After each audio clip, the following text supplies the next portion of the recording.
Bettina Ortiz y Mena was not accustomed to waiting. A former Miss Venezuela and Miss Universe runner-up, of course, the exceedingly bronze strawberry blonde was these days the wife of Miami Auto Parts tycoon Herman Ortiz y Mena, and at every restaurant she chose to grace with her presence. She was always greeted with reverence and whisked to the exact table she desired.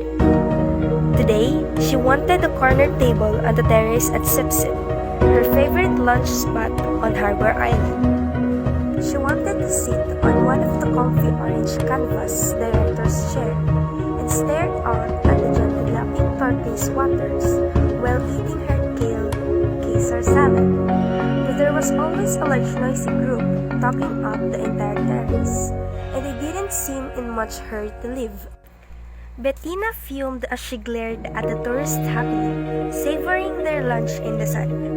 Look how tacky they were, the woman overly tanned, wrinkled and saggy, none of them properly lifted or buttocks.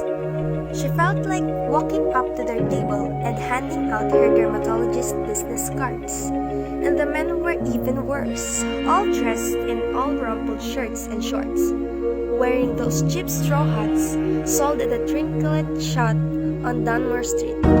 Why did such people have to come here?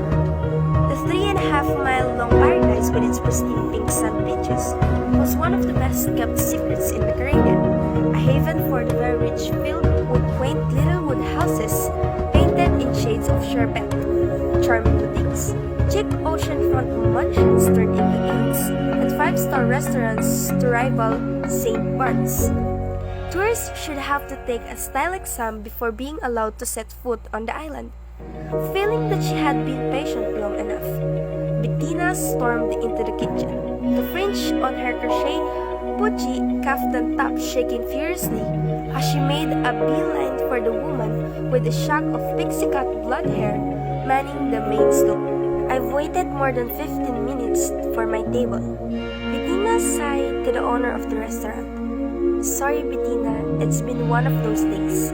The party of 12 on the terrace showed up first just before you did. Julie replied as she handed off a bowl of spicy cottage chili to waiting server. But the terrace is your prime spot. Why on earth did you let those tourists take up all that space? Well, that tourist in the red fishing cap is the Duke of Glencora.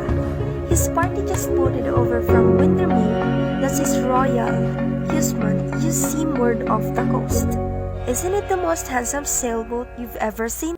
I'm not impressed by big boats, Bettina huffed, although secretly she was rather impressed by people with big title. From the kitchen window, she surveyed the party assembled on the terrace with new eyes.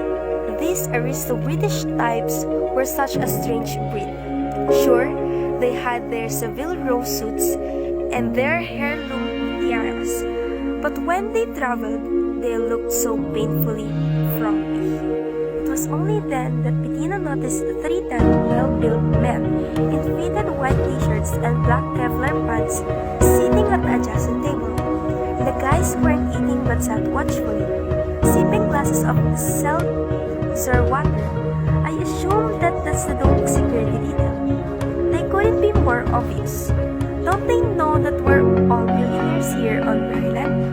And this isn't how we roll, Bettina thought. Actually, those bodyguards belong to the Duke's special guests. They did a whole sweep of the restaurant before the party arrived. They even searched my walk-in freezer. See the Chinese fellow seated at the end of the table. Bettina squinted through her Dior Extase sunglasses at a portly, balding 70-something Asian man dressed in nondescript white short-sleeve golf shirt and gray trousers. Oh, I didn't even notice him. Am I supposed to know who he is? That's Alfred Shank, Julie said in a hushed tone. Bettina giggled. He looks like their chauffeur. Doesn't he look like that guy that used to drive Jane Wyman around the Falcon Crest? Julie, who was trying to focus on searing a cut of tuna to perfection, shook her head at the idyllic smell. From what I hear, that chauffeur is the most powerful man in the Asia. What's his name again?